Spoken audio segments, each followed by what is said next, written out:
Oke, assalamualaikum warahmatullahi wabarakatuh. Selamat pagi dan salam sejahtera bagi buat semua. Dan kali ini ada tamu yang spesial dari kita, yaitu ketua dari Hima Mesa. Betulkah begitu, Mbak? Ya, betul. Manggilnya Mbak ya, karena di sini memang beliau adalah kakak saya dari Man 1. Oke, bisa diceritakan bagaimana bisa menjadi ketua ini? Oke, kita to the point aja ya. Awal mulanya? Ya. Awal mulanya saya ditunjuk atau direkomendasikan langsung oleh Kak Valen, ketua umum sebelumnya. Ketua umum sebelumnya? Ya. Oke. Dan saya juga merasa supaya ada lawan untuk kandidatnya pada saat itu. Jadi saya ya udah gitu. Tapi ternyata takdir berkata lain, saya yang mengemban amanah sebagai ketua umum. Oke, dan ini mohon maaf ya, ini ada wewenjangan dari kami. Ini ada teh, ada makanan juga dari kami. Karena ini konsepnya table and tea. Jadi itu konsepnya kalau tahu dapat dari mana ya? Ya. Konsep table and tea itu.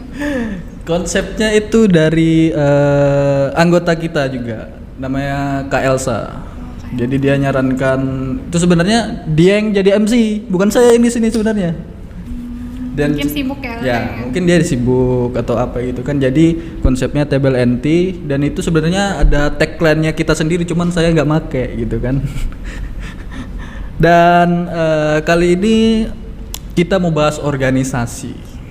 Oke. Yang tidak asing lagi bagi mahasiswa UMKT, apalagi mahasiswa lain ya.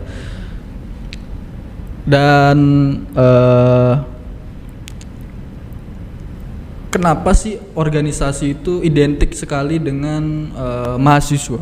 Apakah nggak boleh misalnya warga umum jadi organisasi atau apa?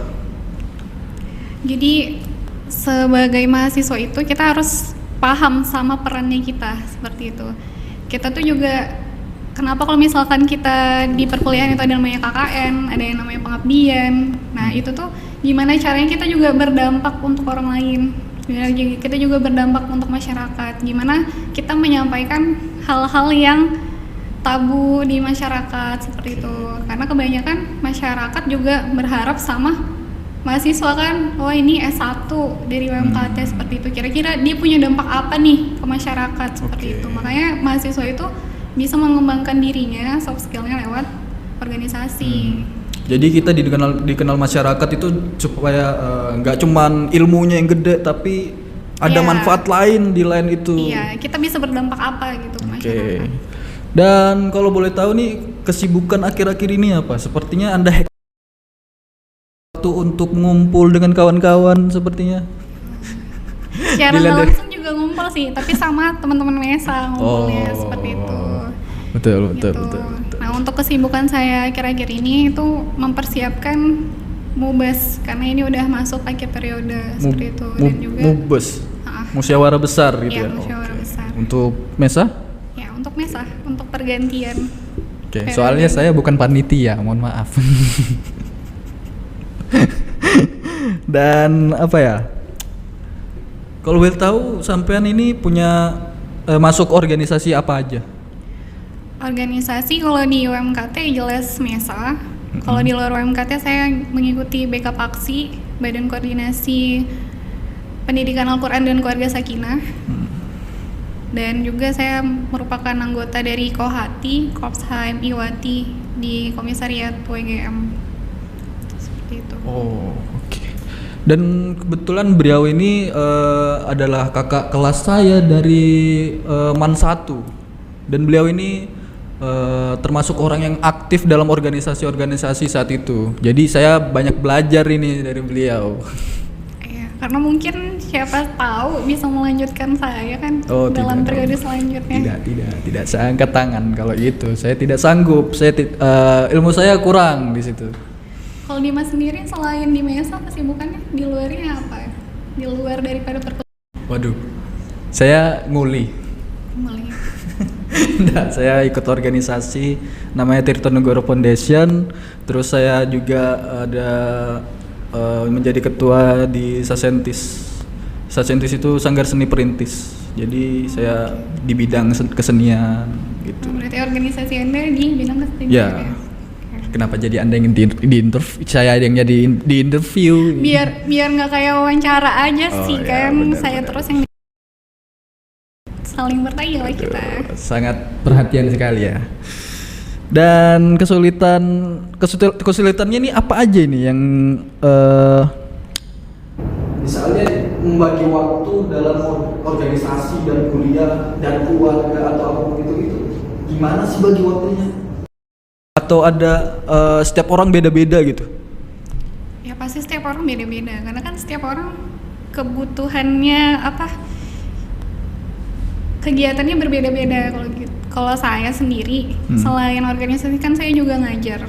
Oh ngajar? Ya, ngajar saya pengajar dari 2017 di TPA Zikro. Waduh. Terus saya juga baru-baru ini dirikan dan juga pengajar di Bimbel Gianda seperti itu. Itu tempatnya lokasinya kalau boleh tahu di mana? Di rumah saya di juga rumah. private. Oh, private. Memang private. Betul.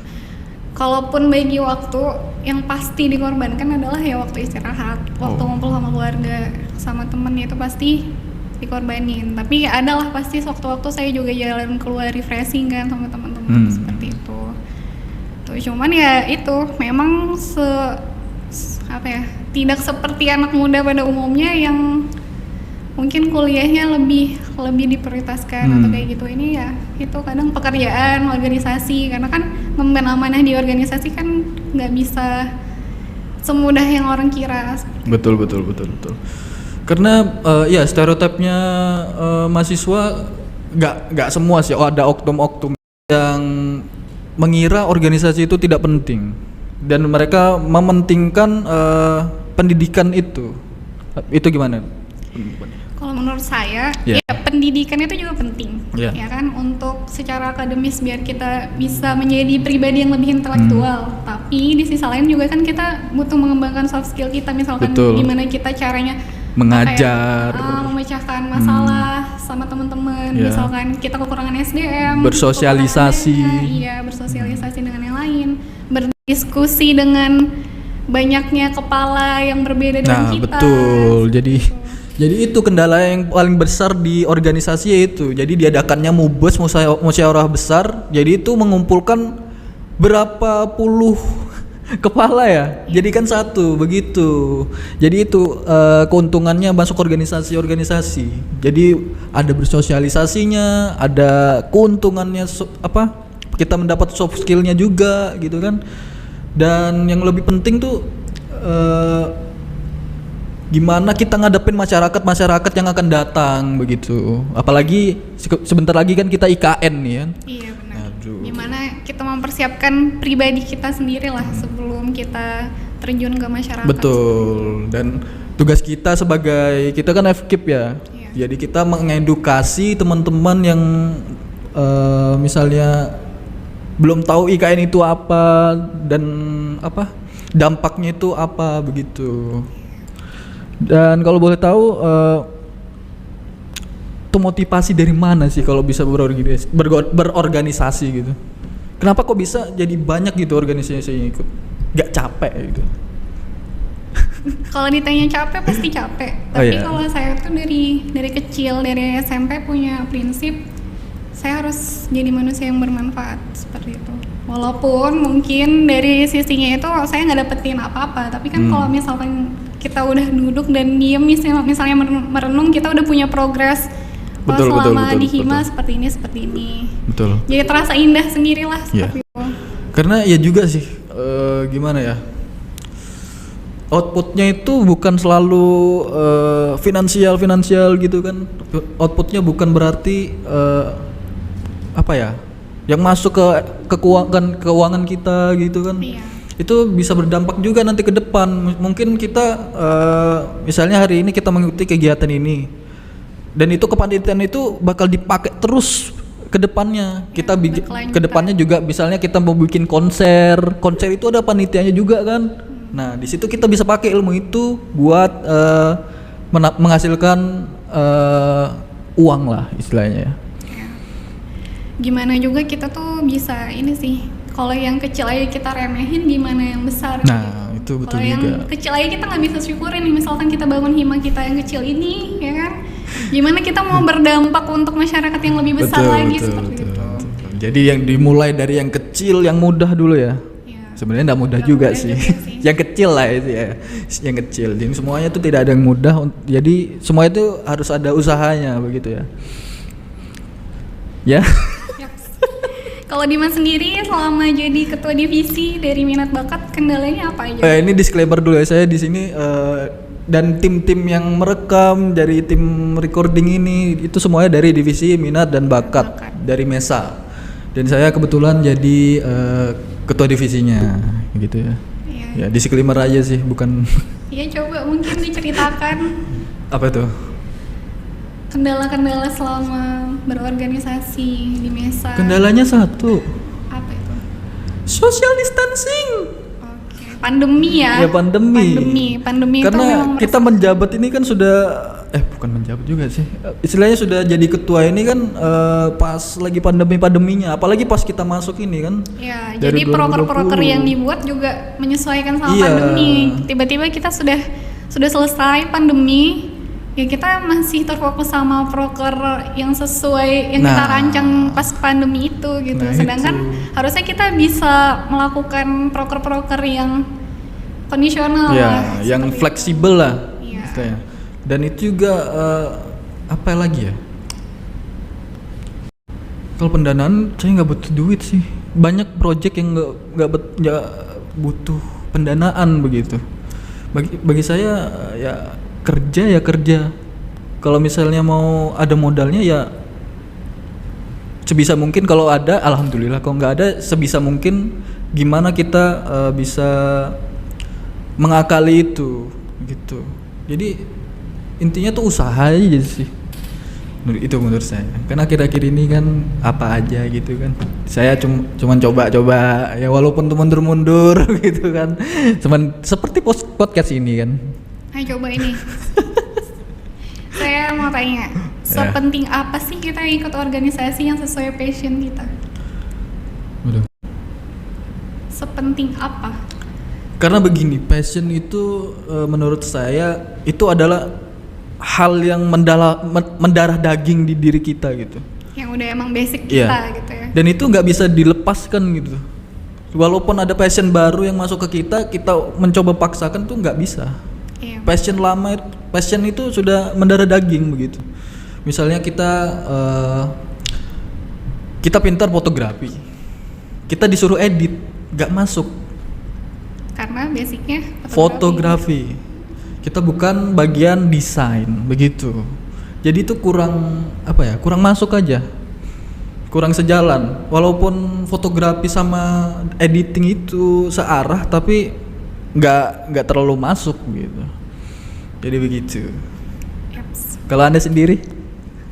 Ya betul, penting banget. Dan juga sebelum kita berorganisasi kita harus jangan ikut-ikutan seperti itu. Karena kalau kita misalkan udah masuk ke dalam organisasi tersebut baru kita main tinggal aja kan itu wah, di mana nih tanggung jawab kita kayak gitu. Jadi kalau misalkan kayak saya nih memang bergerak di bidang pendidikan, kan kalau Dimas kan di bidang kesenian ya. Yeah. Nah itu makanya saya masuk ke BK Paksi seperti itu. Kebetulan saya wakil sekretaris daerahnya di sana. Daerahnya tuh daerah Khusus ada. Samarinda. Oh. Khusus Samarinda. Jadi itu ada daerah Tenggarong, Balikpapan begitu. Iya ada. Saya kira di per kabupaten begitu. Soalnya kalau per kabupaten kan banyak yang kabupaten yang ya bisa dibilang masih kurang lah pendidikannya di situ. Jadi begitu. Jadi saya tuh juga bagian dari literasi juga. Gerakan literasi Samarinda juga. Cuman yang menjadi kendala itu ada Samarindanya. Soalnya Samarinda ini mencakupnya besar. Jadi kita nggak fokusnya kabupaten kan, jadi wilayah yang di kota. Misalnya Samarinda ada kabupaten ini. Jadi kabupaten ini ada yang belum tahu literasi itu apa gitu. Jadi gimana ya? Mau diubah juga nggak bisa, mau dilakukan juga kurang gitu kan. Gak usah diubah, mungkin bisa dibuat sosialisasi dulu. Apa itu Sosialisasinya literasi? sosialisasinya dia menurut saya kurang ampuh. Sosialisasinya ya sekedar sosialisasi, nggak mengedukasi warga-warga di situ. Nah, Nggak mengedukasi. untuk sosialisasinya menurut saya kurang kurang apa ya, kurang efektif. Sosialisasi ya tinggal sosialisasi gitu aja, nggak diterapkan oleh masyarakat begitu. Oh, nggak ada praktek di Ya, lapangannya nggak ada praktek, dari ya. tim-timnya itu. Jadi tinggal sosialisasi, ya udah sosialisasi aja gitu. Soalnya ya selama ini sosialisasi aja begitu. Dari organisasi-organisasi yang mengikut literasi, dia sosialisasinya kayak gitu-gitu aja. Walaupun ada sosialisasi yang dibarengi dengan kesenian, contohnya kayak di apa ya? Ini pendapat saya aja sih, ya nggak, jangan terlalu kan juga sih. Ini pendapat saya aja kurang efektif aja. Kayak misalnya ada literasi yang dibangun, disosialisasikan dengan kesenian, itu keseniannya itu yang dimainkan dari orang-orang literasi begitu, bukan orang-orang masyarakat.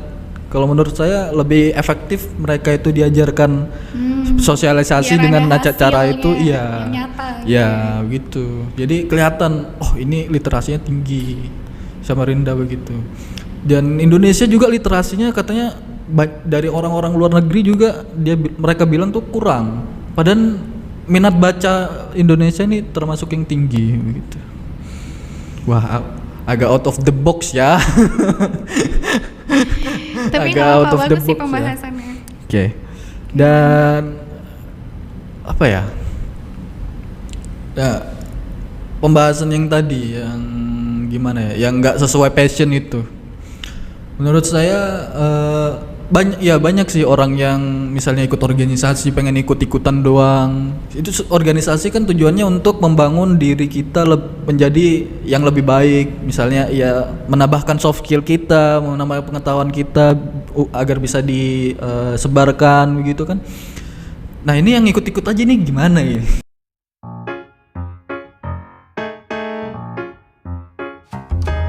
Kalau misalkan memang nggak cocok di situ, kalau mungkin cocoknya misalkan kesenian. Kita ngomong di depan orang aja. Ada orang dia tuh masuk organisasi. Masih kalau saya juga sama seperti itu, misalkan Oh, iya? saya jadi MC di luar, misalkan di hadapan pejabat-pejabat tinggi Samarinda itu lebih pede daripada di kampus sendiri, karena di kampus sendiri kan dilihat sama dosen, merasa Betul. jadi kayak ada penilaian sendiri. Ada, iya, betul. Jadi